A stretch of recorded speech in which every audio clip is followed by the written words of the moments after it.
It's January 1916. Two men sit in a room in London, one British, one French, drawing a line across a map of land neither has ever crossed. The British man, Sir Mark Sykes, describes the line like this: "I should like to draw a line from the E in acre to the last K in Kirkuk." That's it. That's the sentence. That line became Sykes Picot. 30 million Kurds still have no country because of it. ISIS named one of its most infamous propaganda videos after it. Because here is the thing about lines drawn in rooms: they don't stay on the map.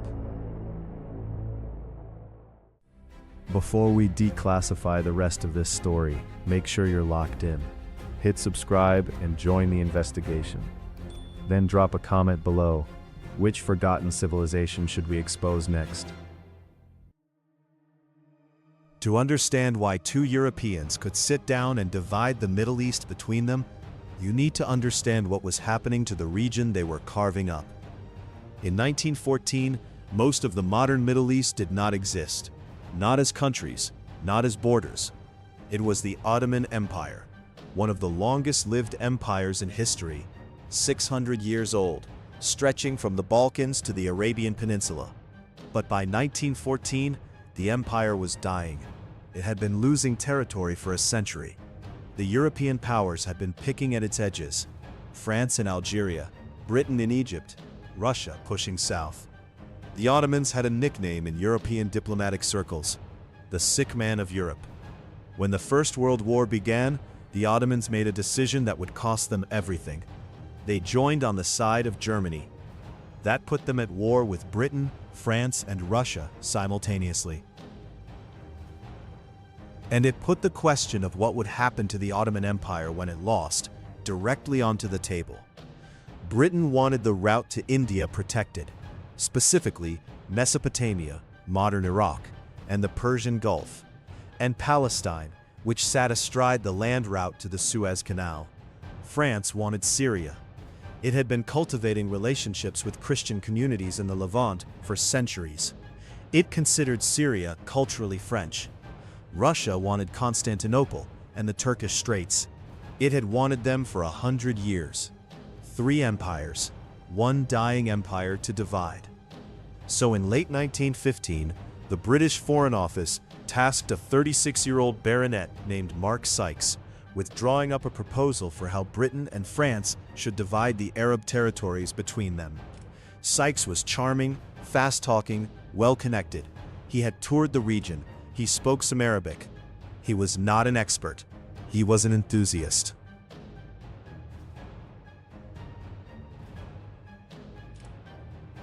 His counterpart was François-Georges Picot, a French diplomat who had served in Beirut, who understood the French political imperative to control Syria, and who had the colder eye of the two men. Where Sykes was romantic about the Arabs, Picot was transactional. They met through November 1915 into early 1916, and on the 16th of May 1916, the agreement that bore their names was formalized in an exchange of letters between the British and French foreign ministries. The map attached to those letters divided the Arab world like this: a blue zone, direct French control, covering coastal Syria and Lebanon; a red zone, direct British control, covering lower Mesopotamia, including Basra; an Area A, French sphere of influence, covering inland Syria and northern Iraq; an Area B, British sphere of influence, covering Jordan and what is now southern Iraq; and Palestine, a brown zone, to be under international administration. The exact nature of which was, conveniently, left to be negotiated later. One thing the map does not show: the people. No boundaries drawn around Kurdish communities in the north. No recognition of the Arab revolt that Britain had spent the previous year encouraging. No mention of the McMahon-Hussein correspondence, the letters in which the British had promised Sharif Hussein of Mecca, an independent Arab state, covering almost exactly the territory Sykes and Picot were now dividing between themselves. Those letters existed. That promise existed. Sykes Picot made it a lie. And Hussein didn't know. He kept fighting for another 2 years on the basis of a promise that had already been nullified.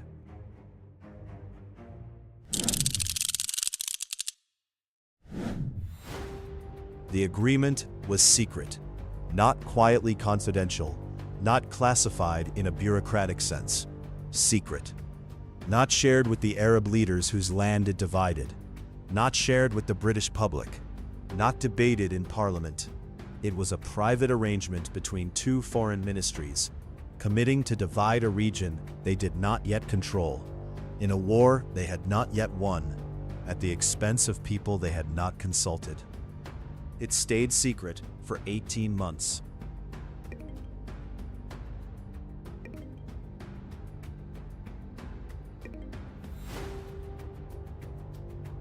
Then, October 1917 arrived. The Russian Revolution. The Bolsheviks came to power, opened the Tsarist archives, and found the secret treaties that Tsar had signed with the Western Allies, including Sykes Picot. They published everything. On the 26th of November 1917, the Manchester Guardian printed the Sykes Picot Agreement in full. Sharif Hussein read it. He demanded an explanation from the British. He received one of the most extraordinary pieces of diplomatic evasion ever committed to paper, a letter assuring him that the agreement didn't mean what it clearly said, and that British promises to the Arabs remained valid. He chose to believe it. He had to. The Arab revolt was still going. He needed British guns and British gold. To acknowledge the betrayal would have been to stop fighting. And then, 13 days before the Manchester Guardian published Sykes Picot, on November 2nd, 1917, the British issued the Balfour Declaration, a letter from Foreign Secretary Arthur Balfour to Lord Rothschild, a leader of the British Jewish community. The letter promised British support for a Jewish homeland in Palestine. The same Palestine that Sykes Picot had designated for international administration. The same Palestine that the McMahon-Hussein correspondence had arguably included in the promised Arab state. 3 promises, 3 different futures, same piece of land. That triple contradiction, Arab independence, French control, Jewish homeland, has never been resolved. We are still living inside it.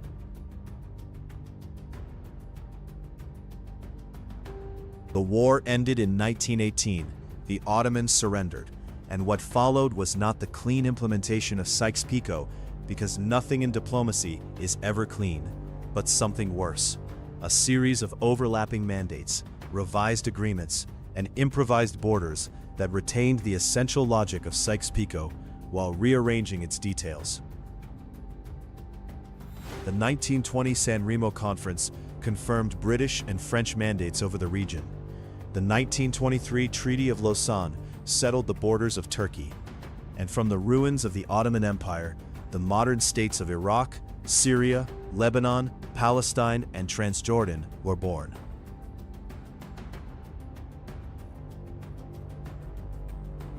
Iraq was assembled from 3 former Ottoman provinces, Mosul, Baghdad, and Basra, that had never been governed as a single unit. Mosul was Kurdish and Turkmen in the north. Baghdad was Sunni Arab. Basra was Shia Arab.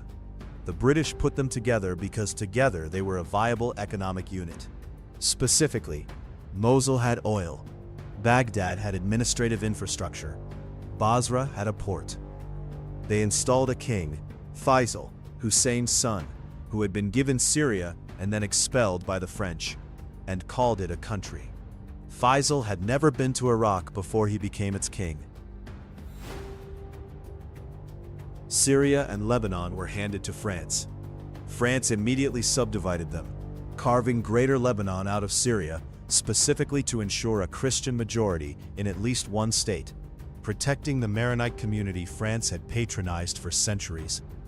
The constitution France wrote for Lebanon allocated every significant government position by religious community.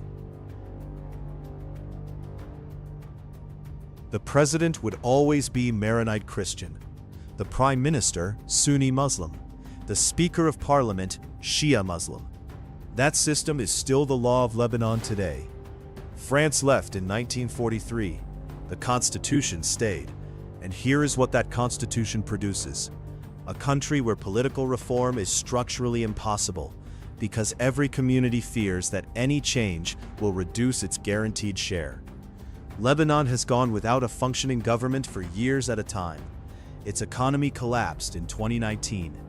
Its capital city was devastated by a warehouse explosion in 2020 that killed over 200 people, largely because the political system could not produce the accountability needed to manage a port.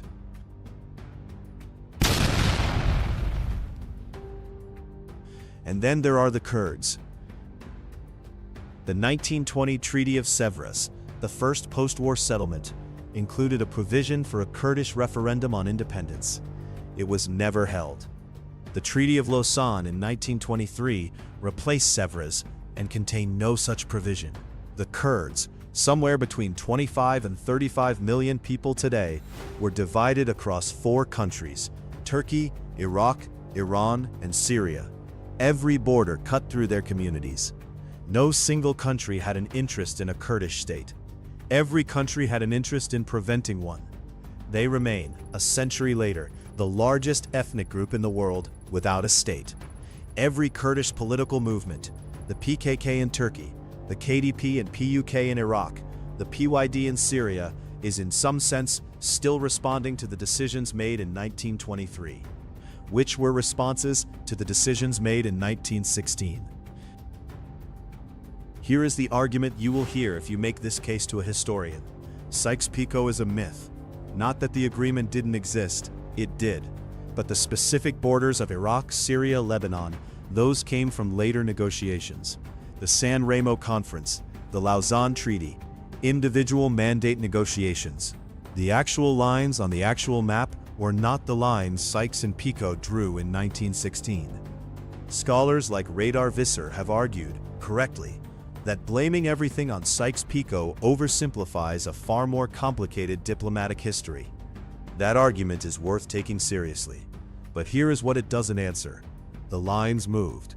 The logic didn't. Every subsequent agreement preserved the essential framework: British control in the south and east, French control in the north and west, Arab political agency minimized, Kurdish aspirations ignored. The specific coordinates changed.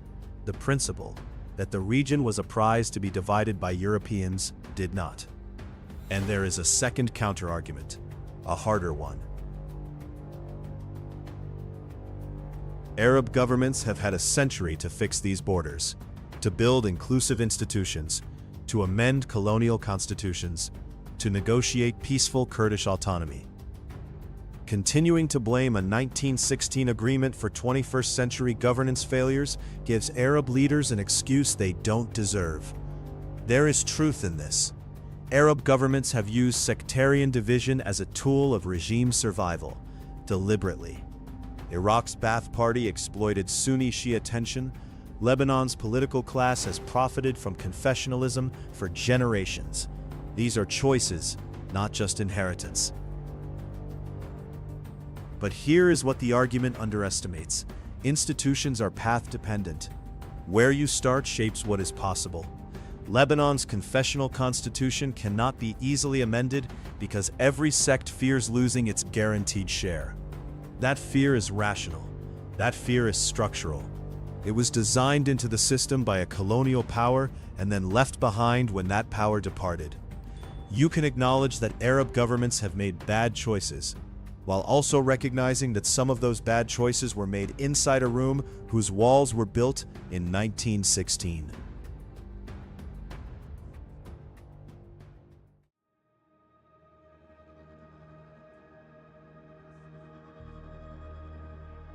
In June 2014, ISIS released a video.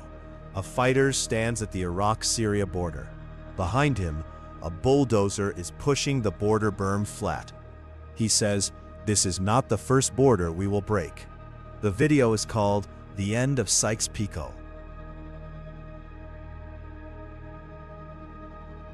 Now, ISIS was a murderous organization that used historical grievance as propaganda. The fact that their historical reference point was accurate does not make their actions legitimate. That needs to be said plainly. But here is what the video reveals. 100 years after two Europeans drew a line across a map in London, a militant organization could credibly claim, in English with historical specificity, that the borders of the modern Middle East were artificial, colonial, and ripe for destruction. And enough people in enough places found that argument compelling that ISIS gained territory the size of the United Kingdom within months. That is not an argument for ISIS. It is an argument about what happens when borders have no relationship to the people inside them. When the legitimacy of a state depends entirely on the capacity of the government to enforce it, and not at all on the consent of the governed. Sykes and Picot were not uniquely evil men. They were colonial officials doing what colonial officials did, extracting strategic advantage at the lowest possible cost, with the least possible concern for the people affected. That was the logic of empire. They were fluent in it. What makes their agreement unusual is not that it was made, it is that it lasted. Most colonial borders have been renegotiated, fought over, redrawn. The Sykes-Picot framework, or its successors, has been remarkably durable, not because it was right or stable or suited to the people it contains, but because every alternative has seemed, to every power with an interest in the region, worse than the status quo. Mark Sykes died in 1919. Influenza. He was 39. He did not live to see what his line became. François-Georges Picot lived until 1951, long enough to watch the Israeli state established in the territory they had called international, long enough to watch the first Arab-Israeli war, long enough perhaps to understand what they had started. There is a question worth sitting with. Not whether the borders should change. Borders change all the time, with enormous violence and enormous cost. The question is simpler than that. What does it mean to draw a line across a map of people you have never met? And what does it mean that the line is still there?